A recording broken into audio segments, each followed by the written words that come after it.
Morning बच्चों, निकाली class 8 संचिता हिंदी साहित्य।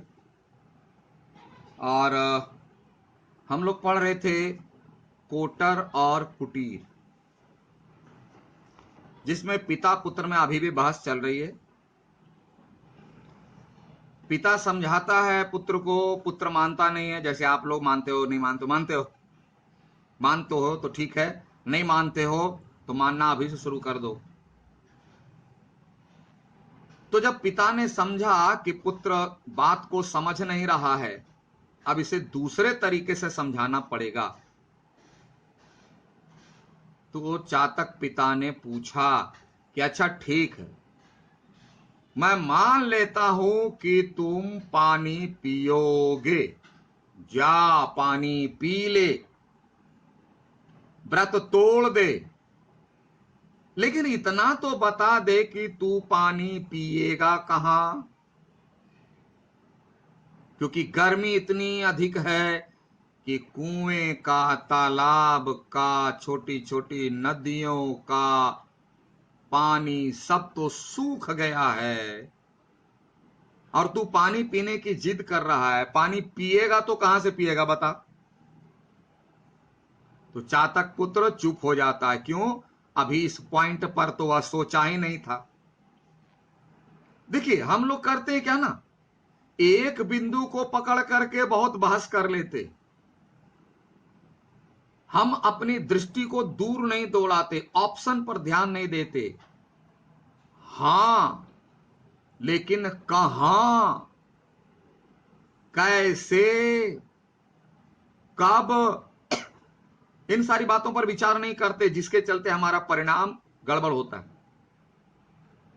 व्यक्ति को सिर्फ हां पर विचार नहीं करना चाहिए, हां के बाद कहां, कैसे, कब, यह भी विचार करना चाहिए, तभी परिणाम सफल होता है। ऐसे नहीं होगा। तो पिता ने इसी विधि को अप्लाई किया, मेथड को। तो पूछ दिया कि ठीक है तुम पानी पियोगे, ठीक है पियो, लेकिन यह तो बताओ पानी मिलेगा तुम्हें कहां, कहां से पियोगे पानी, क्योंकि गर्मी इतनी है कि कुएं सूख गए, तालाब सूख गया, जो भी छोटे मोटी थी नदियां वो भी सूख गए, पानी है ही नहीं, पियोगे कहां से। अब तो पुत्र को जवाब सूझ नहीं रहा है। बोले इस पर तो विचार ही नहीं किया। क्यों नहीं विचार किया? उसने अभी तक इस बात पर विचार ही नहीं किया था। यही तो हो गई गलती। हम लोग भी अक्सर ऐसा ही करते हैं। वह सोचता था जिस प्रकार लाखों जीव जंतु जल पीते, ध्यान देना, अगर मेरी इस बात को ध्यान देकर समझ लिए, सुन लिए और गुन लिए, बहुत फायदा होगा। जो दूसरों को देखकर निर्णय लेते हैं, वो ऐसा करता है इसलिए वह भी ऐसा करेगा, ये दुनिया की सबसे बड़ी मूर्खता है। अरे वो ऐसा करता है तो वो क्यों करता है, कहां करता है, कैसे करता है, इसके पीछे क्या कारण है, बिना सोचे समझे आप भी वही करने लगो। अब इससे बड़ा मूर्ख क्या होगा। इसको हम लोग साहित्य में या सबको नाम देते हैं भेड़। भेड़ का जब ग्रुप चलता है ना, तो आगे वाला अगर कुआं में गिर जाएगा तो पीछे वाला सब कुएं में गिरेगा। क्यों? बोला वो गिरा सो क्यों गिरा मालूम नहीं। ये भेड़ का स्वभाव है। तो हम लोग तो इंसान है ना, ऊपर से बोलते हैं हाई एजुकेटेड, बहुत हम मॉडर्न आदमी हैं, मेरा स्टेटस हाई है, लेकिन सोचने का स्टेटस बहुत छोटा है, नीचे का है। अरे देखा देखी मत करो, अपनी परिस्थितियों को समझो, अपने जीवन के सिद्धांत को समझो, आप क्या हो उसको समझो, तरीका अपनाओ, तो काम करो।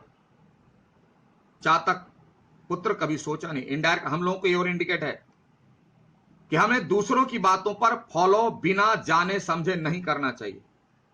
वो सोचता था जिस प्रकार लाखों जीव जंतु जल पीते हैं, लाखों जीव जंतु पीते हैं, हम भी पिएंगे। क्या आप वही हैं? एक कीड़ा जहां पानी पीता है, आप क्या कीड़े हैं? सोचना है। उसी प्रकार मैं भी पीऊंगा, जैसा सब करता है वैसा आप करेंगे, तो आप में और उसमें डिफरेंस क्या रहा?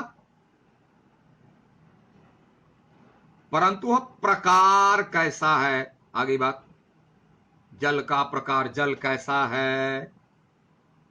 कोई आदमी तो लिक्विड पीता है, दारू भी पीता है, तो मैं भी पीऊं क्या? कोई चोरी भी करता है, क्या मैं भी करूं? कोई गाली भी बकता है, मैं भी बकूं? क्या तरीका है दूसरों को देख करके अपना लेना? अपने विचारे में कभी सोचता नहीं कि वह क्या है, वह प्रकार कैसा है, यह उसकी समझ में न आया था, जो इसकी कमी थी। अब पिताजी समझ गए कि अब इसके दिमाग में तो यह आइडिया आया ही नहीं, आगे पीछे तो सोचता नहीं है, पानी पिएंगे पानी पिएंगे पानी पिएंगे। पिता ने जब पूछ दिया कहां से पानी पिएगा, बस अकल ठिकाने आ गई। और पिता यहीं पर उन्हें अब समझाना शुरू किया। लड़के को चुप देकर पिता ने समझा कमजोरी यहीं है, बोला यहीं पर यह समझेगा, क्योंकि इसके बारे में कभी सोचा ही नहीं है। इसी पॉइंट को लेकर उसे समझाना है। वह जानता था कि कमजोरी पर ऊपर से ही आक्रमण करना विजय की पहली सीढ़ी है। मतलब जो व्यक्ति जो गलती करता है, उसी गलती को आधार बनाकर उसे सिखाना चाहिए। क्योंकि जो व्यक्ति गलती कर चुका है, उससे उसको अपनी गलती का एहसास हो गया है। वो जब तक गलती नहीं करेगा ना, तो एहसास उसे नहीं होता है। आप समझाओगे, मैं समझाऊंगा ना, आप पर असर नहीं हो रहा होगी। पेरेंट्स समझा रहे, असर नहीं है। पापा आप तो ऐसे ही बोलते हैं, मम्मी तुम तो ऐसे ही बोलती हो। लेकिन जब गुजर जाएगी, घटना घट जाएगी ना, तब पता चलेगा। और उस समय जब गुजर जाती है घटना, तब तो उसके मुंह से बोली बंद हो जाती है। और जब उसका एहसास होता है तो उसे जीवन भर याद रहता है। तो इस कष्ट से बचाने के लिए हमारे पेरेंट्स मना करते हैं कि ऐसा काम मत करो, ये काम करो, ताकि हमें वो कष्ट ना हो। चातक पिता समझा इस बात को और पुत्र को यही समझाना शुरू किया। बोला चुप कैसे रह गए, बताओ, बोली दो, उत्तर दो, जवाब दो। बताओ तुम जल कहां से ग्रहण करो, कहां से पानी पियोगे, बताओ। बहुत यही बोले थे, पानी पिएंगे, हम पिएंगे। किसान का उदाहरण दे रहे थे, साइंस का उदाहरण दे रहे थे, लेकिन पानी पियोगे कहां से, बताओ। हिचकिचा कर, मतलब बोली नहीं निकाली ठीक से। अपनी बात स्वयं ही खंड खंड करते हुए, मतलब अपनी बात को ही अब डिनाई कर रहा है। अपनी गलती स्वीकार करके अपनी ही बात को वह गलत खंड खंड का मतलब अपनी ही बात को गलत सिद्ध कर रहा है कि नहीं, वह जो बोल रहा था कुछ गलती थी। लड़के ने कहा जहां से दूसरे ग्रहण करते हैं वहीं से मैं भी करूंगा। बोला जहां से दूसरे लोग पानी पीते हैं वहीं से मैं भी पीऊंगा। पिता ने कहा पड़ोस में वह पोखरी है, पोखरी मतलब छोटा सा पोखर है। पिता याद दिलाने के, देखो बगल में एक छोटा सा पोखर है, बहुत खूबसूरत पोखर है। खूबसूरत इतना है कि अनेक पशु पक्षी और आदमी भी वहां जल पीते हैं। बोला बहुत सारा आदमी भी जल पीता है, जानवर भी पीता है। तुम वहां जल पी सकोगे, वहां का पानी पी सकोगे? जानवर भी पानी पीता है, आदमी भी पानी पीता है, बर्तन भी साफ करता है, कीड़े मकोड़े भी हैं, बहुत खूबसूरत पोखर है, पियोगे? बोलो है हिम्मत? अब तो चातक पुत्र का दिमाग खराब होने लगा। जाओ पियो पानी। चातक पुत्र को उस पोखरी के स्मरण ही से फुरहरी आ गई। फुरहरी मतलब देह सिहर गया। हाँ, वो पानी पीना पड़ेगा, इतना गंदा पानी, छी।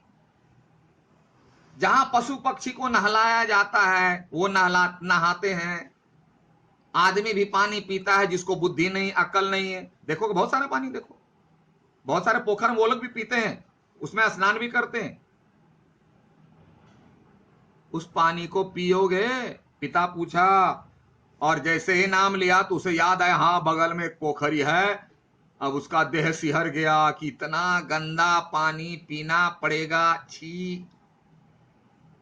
आह, उसमें कितनी गंदगी है, पत्ते, सूखी डंठलें आदि गिर गिर कर उसमें सड़ती रहती है,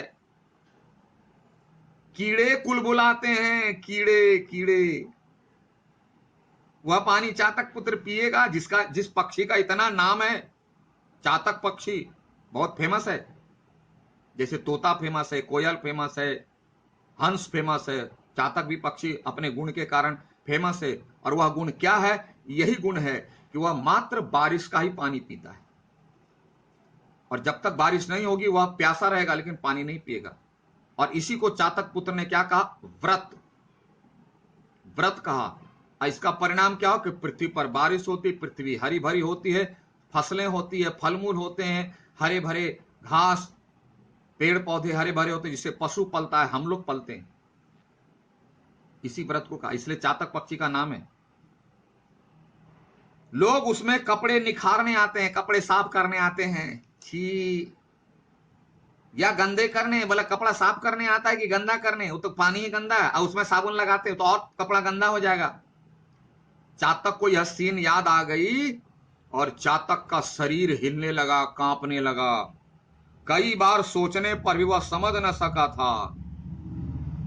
बहुत बार सोचा क्या करें ना करें, लेकिन उसकी अकल ठिकाने आ गई जब पिता ने पूछ दिया, बोलो वह पानी पियोगे? है हिम्मत? उतना गंदा पानी, जहां लोग अब पता नहीं क्या क्या करते होंगे, कपड़े खींचते हैं, साफ करते हैं, पशु नहाता है, पानी पीता है, आदमी भी कोई कोई पीता है, और कीड़े भी कुलबुलाते हैं। इतना सुंदर गंदा पानी क्या तुम पियोगे? बताओ। बहुत ही भाषण झाड़ रहे थे। अब क्या होगा अभी थोड़ी बताएंगे, अगले क्लास में। दाग लगा लीजिए। Thank you, have a nice day.